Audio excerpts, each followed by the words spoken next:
मिश्रा, आपका क्या मानना है? राहुल गांधी अमेठी आए तो इस बार सीट निकाल लेंगे क्या? क्योंकि आप तो उत्तर प्रदेश में भाई जमीन पर देखते हैं क्या हो रहा है। अब तो आपकी पार्टी एनडीए में है। मानक जी, राहुल जी को ये लोग दो जगह से जिताना नहीं, दोनों जगह से हराना चाह रहे हैं। अमेठी का जो माहौल है इस समय, मुझे नहीं लगता है कि उनका कुछ वहां होने वाला है। विडंबना ये कांग्रेस पार्टी के साथ कि ये डायरेक्शनलेस है, ये एमलेस है, ये क्लूलेस है और इनके यहाँ कोई डिसीजन नहीं हो पा रहा है। तो ये जनता में मैसेज है बहुत क्लियर कट, और जनता जान चुकी है इसको, सब पब्लिक देख रही है। इनके पास अपना कोई प्रोग्राम नहीं है, अपने लोगों को संजो नहीं पा रहे हैं। जिस समय में इनको बैठक करना चाहिए, कैंडिडेट तय करना चाहिए, उस समय इनके यहाँ पर आपसी कलह है। लोग पार्टी छोड़ छोड़ के जा रहे हैं, इनके पार्टी के लोग छोड़ के जा रहे हैं, और जिनको ये टिकट दे रहे हैं वो सब देहात में, गांव में कहावत है, दगे हुए कारतूस।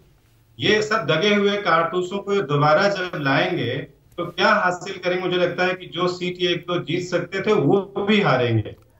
मुझे कोई कुछ नहीं दिखाई देता है। मुझे नहीं लगता है कि अमेठी में राहुल गांधी जी, उनका पुराना कनेक्शन था। अगर उनको ऐसा करना चाहिए था बीच में, जो मुझे नहीं लगता है कि कांग्रेस पार्टी के कौन से लोग उनको एडवाइस करते जो नहीं समझा पाए, अपना कनेक्शन इन्होंने वहां से ऑफ कर दिया। अच्छा, दोबारा किस से वो आएंगे? अच्छा, ओके। आप पहले भी प्रतिनिधि रहे वहां।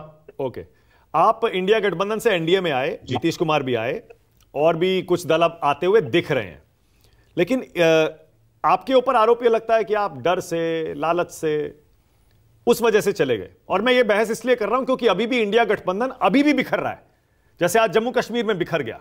जी जी, आप दोहराना चाहेंगे इंडिया गठबंधन क्यों बिखर रहा है? आप क्यों गए? बाकी दल क्यों छोड़ के जा रहे हैं? किसकी वजह से? देखिए मानक जी, सबसे पहली बात यह है कि जो एनडीए अलायंस में सबसे सही बात हो रही है कि वो सभी के विचारों का स्वागत भी कर रहे हैं, उनको समावेशित भी कर रहे हैं। इंडिया गठबंधन के साथ एक बहुत बड़ी समस्या यह है कि वो आपस में ही नहीं समझ पा रहे हैं कि उनको क्या करना, कोई साझा कार्यक्रम नहीं तय कर पा रहे हैं। दूसरा यह है कि यदि राष्ट्र किसी अच्छे नेतृत्व में आगे बढ़ रहा है तो मुझे लगता है ये बाकी दल जो भी साथ आ रहे हैं वो भी समझ पा रहे हैं कि कहीं ना कहीं इस समय देश को एक ऐसे नेतृत्व की आवश्यकता है जो देश को सही दिशा में ले जा सके। हम लोग आए या बाकी लोग आ रहे हैं, सब देख रहे हैं कि एक कार्यक्रम है, उनके अपने क्षेत्र की समस्याएं हैं। Bharatiya Janata party NDA alliance में उन समस्याओं पर वो विचार कर रहे हैं, उनके साथ समय दे रहे हैं, उनकी उन बातों को, उन कार्यक्रमों को समझने के साथ अपने प्रोग्राम के तहत इन्वॉल्व कर रहे हैं। पर सीटें तो कम दे रहे हैं ना, आपको 7 मिल रही थी वहां पे समाजवादी पार्टी की तरफ से, यहां 2 मिली हैं, फिर भी आप आ गए। बात 7 और 2 की नहीं है मानक जी, बात इस बात की है कि 7 में से भी वो कह रहे थे 4 मेरे लड़ेंगे, तो हमारे बचेंगे 3। उसमें से भी एक ऐसी सीट है जिसका कोई मतलब ही नहीं था।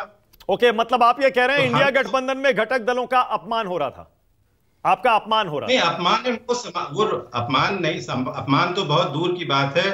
वो उनको सम्मान और समझना भी नहीं चाह रहे हैं। क्यों? क्या इनको मंथन करना चाहिए कि हमारे सहयोगी आज हमसे क्यों चिटक रहे हैं? नहीं, मैंने ये सवाल इसलिए किया क्योंकि किशोर तिवारी और जाहिर है गुरदीप सप्पल उसी गठबंधन में, तो वो भी वही कहेंगे नितिन गडकरी का सम्मान नहीं हो रहा, इसीलिए उनको ऑफर दिया गया है उद्धव ठाकरे की तरफ से कि आ जाओ इधर।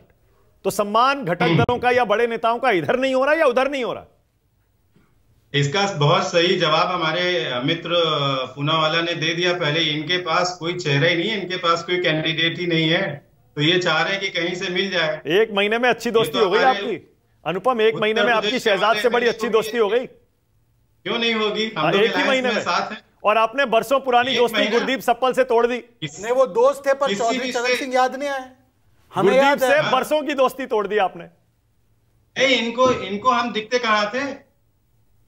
हम लोग बात कर रहे थे चौधरी चरण सिंह, इतना भारत के, मैंने आपके पिछले शो में भी कहा था, एकमात्र ऐसा राजनेता जिसको किसान मसीहा होने का गौरव प्राप्त है, उसे भारत रत्न देने में इनको आज ओके गुरदीप सप्पल, आपकी बारी है, बोलिए।